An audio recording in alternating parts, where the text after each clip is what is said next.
ચાલો મિત્રો, ધોરણ 9 વિજ્ઞાન ચેપ્ટર 8 ગતિ એનો ભાગ નંબર 3.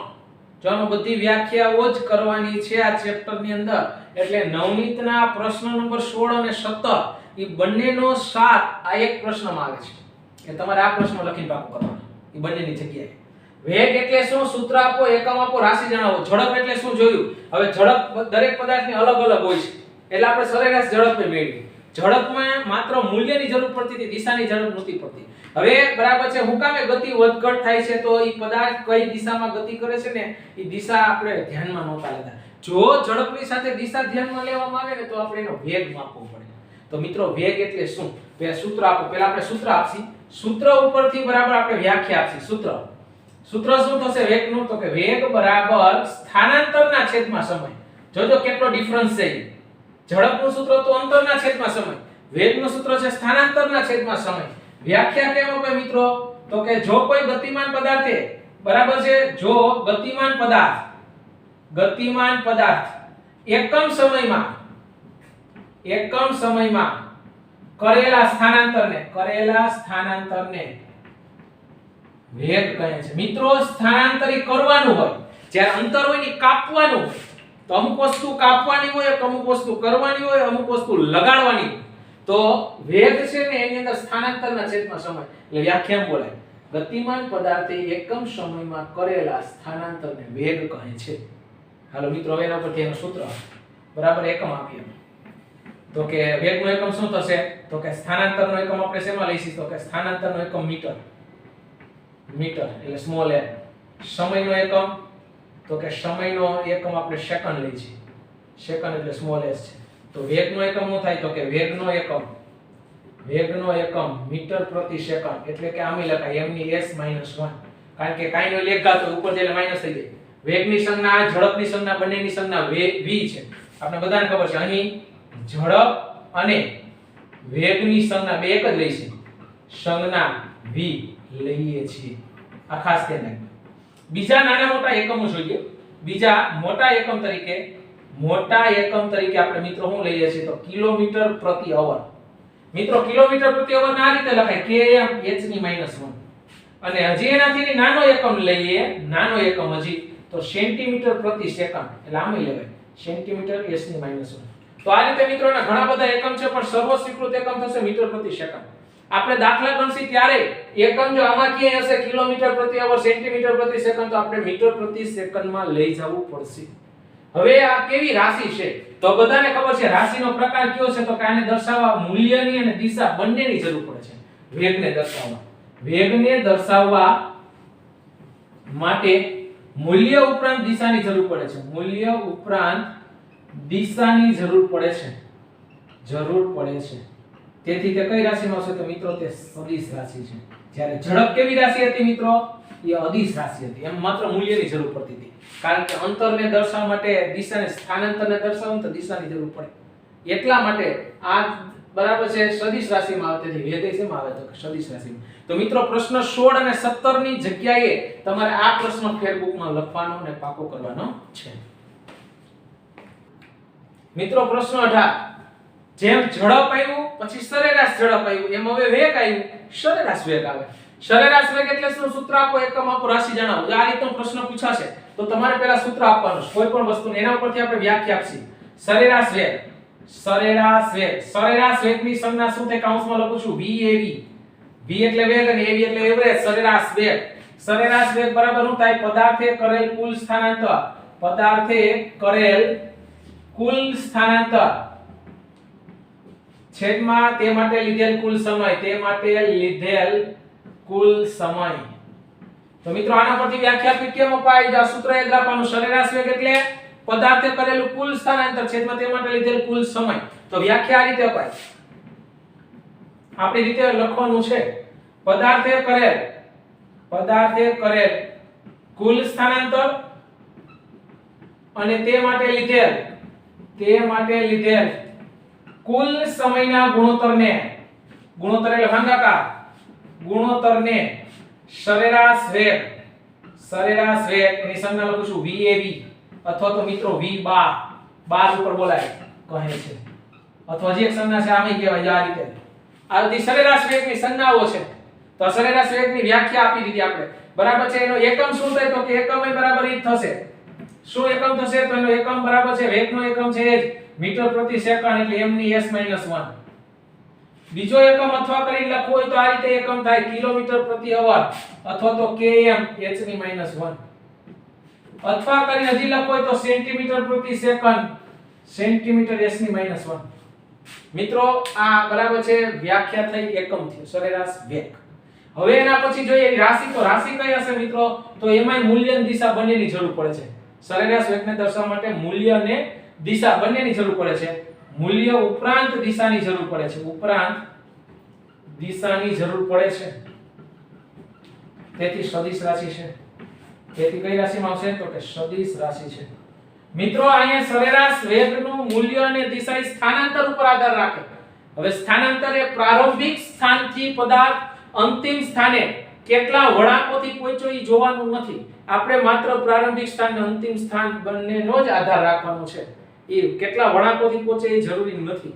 દાખલા તરીકે ઉદાહરણ કોઈ એક વ્યક્તિ 15 કિલોમીટર પ્રતિ અવરની ઝડપે સાયકલ લઈ અને ઘરેથી શાળાએ જાય છે અને પાછો શાળાએથી એટલા જ વેગથી ઝડપથી બરાબર છે ઘરે આવે છે, તો એનું સ્થાનાંતર કેટલું કહેવાય તો એનું સ્થાનાંતર 0 કહેવાય. શા માટે? પ્રારંભિક સ્થાન અંતિમ સ્થાન બંને શું થયા તો કે એક જ થયા, બંને એક થાય એટલે સ્થાનાંતર 0 કહેવાય. તો આ રીતે મિત્રો બરાબર પદાર્થ ક્યાં વળાંક લગાવી જાય જોવાનું નથી. આપણે માત્ર એનું પ્રારંભિક સ્થાન અને અંતિમ સ્થાન બંને ઉપર જ આધાર રાખવાનો હોય છે. તો મિત્રો આ સરેરાશ વેગ ખાલી ફેર વ્યાખ્યામાં આવે છે, બાકી એકમ રાશિ બધું એક જ થશે. તો આ રીતનો તમારે એનો 18મો પ્રશ્ન નવનીતમાં છે, આ રીતે લખીને પાકો કરવાનો છે. આનો સ્ક્રીનશોટ પાડી શકો. ચાલો મિત્રો એના પછી પ્રશ્ન 19 કંઈક સમજવાનો પ્રશ્ન છે. પદાર્થના ગતિના દરનું મૂલ્ય કેવા સંજોગોમાં સરેરાશ વેગના મૂલ્યના પદમાં શોધો. પેલો પ્રશ્ન ના બીજો પેલો પ્રશ્ન જોઈએ. પદાર્થની ગતિના દરનું મૂલ્ય કેવા સંજોગોમાં સરેરાશ વેગના મૂલ્યમાં દર્શાવવામાં આવે છે. હવે મિત્રો એક ખાસ ધ્યાન રાખવાનું છે, પદાર્થનો વેગ અચળ અથવા ચલિત હોઈ શકે છે, એટલે કે બદલી શકે છે. ચલિત હોઈ શકે કા અચળ હોય અથવા તો એ ચલિત બદલી શકે. પદાર્થનો વેગ 3 રીતે બદલી શકાય. પદાર્થનો વેગ 3 રીતે બદલી શકાય. 3 રીતે બદલી શકાય. કઈ 3 રીત મિત્રો? પહેલું, પદાર્થના વેગનું મૂલ્ય એટલે કે વેગની ઝડપ બદલાવીને. પદાર્થના વેગનું મૂલ્ય બદલાવીને.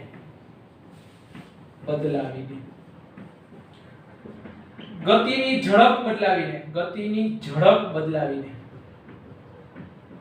ત્રીજું, ગતિની ઝડપ અને દિશા બદલાવીને. ગતિની ઝડપ અને દિશા બે બદલાવીને આપો. દિશા બદલાવીને. મિત્રો આ 3 રીતે તમે પદાર્થના વેગના મૂલ્યમાં ફેરફાર કરી શકો. એક તો પદાર્થના વેગના મૂલ્ય બદલાવીને કરી શકો, અથવા તો ગતિની ઝડપ બદલાવીને કરી શકો, અથવા તો ગતિની ઝડપ અને દિશા બંને બદલાવીને કરી શકો. હવે જ્યારે કોઈ પદાર્થ સુરેખ પથ ઉપર સુરેખ એટલે સીધા પથ ઉપર ગતિ કરતો હોય ત્યારે એના વેગનું મૂલ્ય બદલતું હોય ને, બરાબર છે, એવા સંજોગોમાં પદાર્થના ગતિના દરનું મૂલ્ય અને સરેરાશ વેગનું મૂલ્ય શોધવામાં આવે છે. ક્યારે શોધવામાં આવે છે તો કે જ્યારે પદાર્થ સુરેખ પથ પર એટલે સીધા રસ્તા ઉપર સુરેખ પથ પર બદલાતા જતા વેગથી ગતિ કરતો હોય ત્યારે ગતિના દરનું મૂલ્ય અને સરેરાશ વેગનું મૂલ્ય શોધવામાં આવે છે. મિત્રો ક્યારે આ રીતે શક્ય બને તો કે જ્યારે પદાર્થ સુરેખ પથ ઉપર બદલાતા જતા વેગથી ગતિ કરતો હોય ત્યારે. હવે બીજો પ્રશ્ન એવો પૂછ્યો છે, સરેરાશ વેગ ક્યારે પદાર્થના પ્રારંભિક અને અંતિમ વેગના અંકગણિતીય સરેરાશ જેટલો લેવામાં આવે? ક્યારે બંનેનો સરેરાશ જેટલો સરેરાશ વેગ લેવામાં આવે તો કે જ્યારે પદાર્થનો વેગ નિયમિત રીતે બદલતો હોય, એટલે કા વધતો હોય સમય સાથે કા સમય સાથે ઘટતો હોય, બરાબર, ત્યારે. તો લખી શકાય, જ્યારે પદાર્થનો વેગ નિયમિત રીતે બદલતો હોય, એટલે કે વધતો હોય કે ઘટતો હોય, ત્યારે સરેરાશ વેગને પ્રારંભિક અને અંતિમ વેગના અંકગણિતીય સરેરાશ જેટલો થાય છે. મિત્રો એને કઈ રીતે દર્શાવાય? સરેરાશ વેગને VAV કહેવાય. બરાબર, પ્રારંભિક વેગની સંજ્ઞા u વત્તા અંતિમ વેગ એની સંજ્ઞા v ભાગ્યા 2. મિત્રો પ્રારંભિક વેગ એટલે u અને અંતિમ વેગ એટલે v એને ભાગ્યા 2 એટલે સરેરાશ વેગ. ક્યારે એવું થાય? તો કે જ્યારે પદાર્થનો વેગ નિયમિત રીતે બદલતો હોય એટલે કા નિયમિત રીતે વધતો હોય કા ઘટતો હોય ત્યારે આ રીતે અંકગણિતીય રીતે દર્શાવી શકાય. આ એનું સૂત્ર થઈ ગયું VAV બરાબર u વત્તા v ના છેદમાં 2. u એટલે પ્રારંભિક વેગ અને v એટલે અંતિમ વેગ. તો મિત્રો આ રીતનો સ્ક્રીનશોટ પાડીને તમારી ફેસબુકમાં કરવાનો છે. ચાલો એના પછી પ્રશ્ન 20 નિયમિત વેગ એટલે શું? અચળ વેગી ગતિ માટેની જરૂરી શરતો જણાવો. નિયમિત ગતિ ને બીજી અચળ વેગી ગતિ કહેવાય. નિયમિત ગતિ ક્યારે કહેવાય?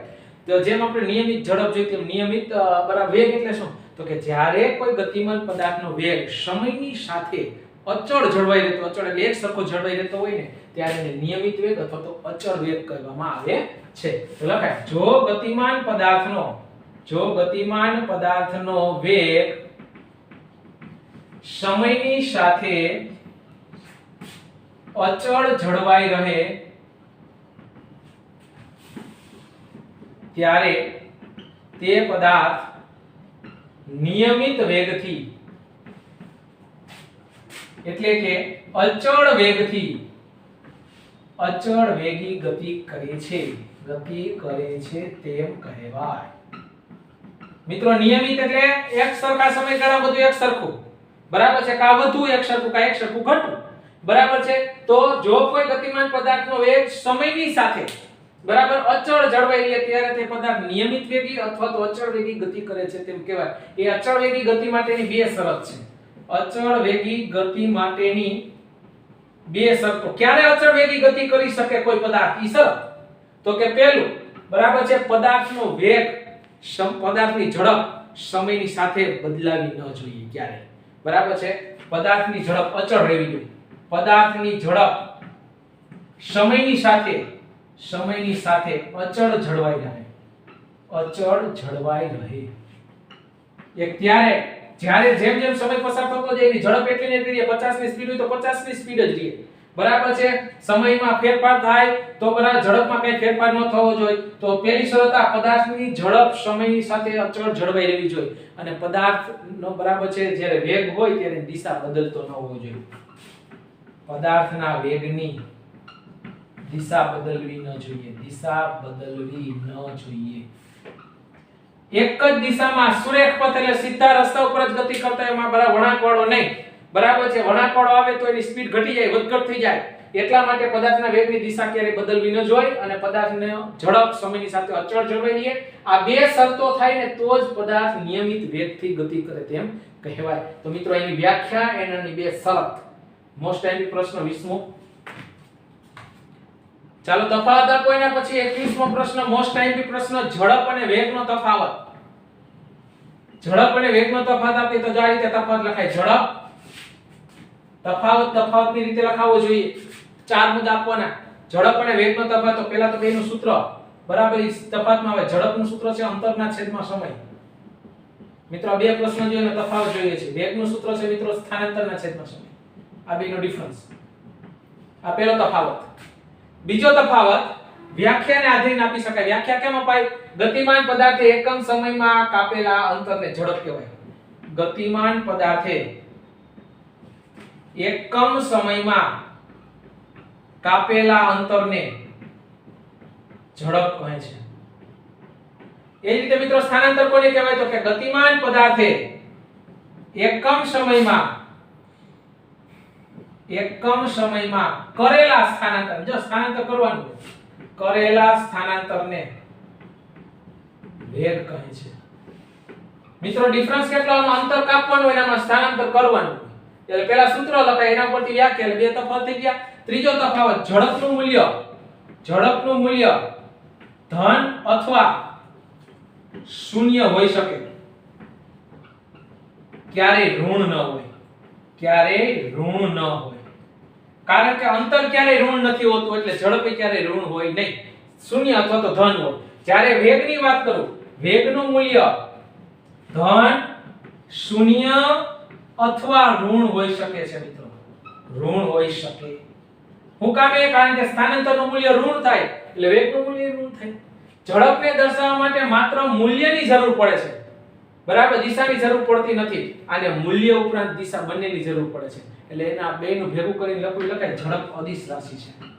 હું કામ એનું કારણ મેં કીધું, ખાલી મૂલ્યની જરૂર પડે. ઝડપ અદિશ રાશિ છે જ્યારે વેગ સદિશ રાશિ છે. મિત્રો તફાવત લખવાનો છે. ઘણા એમ લખે ઝડપની સંજ્ઞા v, વેગની સંજ્ઞા v. ઝડપનો એકમ મીટર પ્રતિ સેકન્ડ, આનો મીટર પ્રતિ સેકન્ડ. ઈ તફાવત ન કહેવાય. તફાવત એટલે બંનેમાં જુદાપણું હોય. તો મોસ્ટ ટાઈમથી પ્રશ્ન તફાવત બરાબર ઝડપ અને વેગનો તો પહેલા બેના સૂત્ર આપો, એના પરથી બે વ્યાખ્યા આપો. ઝડપનું મૂલ્ય ધન અને શૂન્ય હોય, ક્યારેય ઋણ ન હોય. જ્યારે વેગનું મૂલ્ય ધનય હોય, શૂન્ય હોય અને ઋણય હોઈ શકે છે. ઝડપ એ અદિશ રાશિ છે. શા માટે? એને દર્શાવવા માટે માત્ર મૂલ્યની જરૂર પડશે, દિશાની જરૂર નથી પડતી. એટલા માટે જ્યારે આને બેયની જરૂર પડે છે એટલા માટે સદિશ રાશિ છે. તો મોસ્ટ ટાઈમથી 4 મુદ્દાનો તફાવત આપવાનો છે આ રીતે. 22મો પ્રશ્ન, કઈ પરિસ્થિતિમાં પદાર્થના સરેરાશ વેગ અને સરેરાશ ઝડપના મૂલ્ય સમાન થાય? સરેરાશ ઝડપ અને સરેરાશ વેગ બે સરખું ક્યારે કહેવાય? તો કે જ્યારે કોઈ પદાર્થ સુરેખ પથ એટલે કે સીધા રસ્તા ઉપર ગતિ કરે ને ત્યારે બંને સરખા થાય. તો એક જ માર્કની અંદર પ્રશ્ન પૂછે તો લખે જ્યારે કોઈ ગતિમાન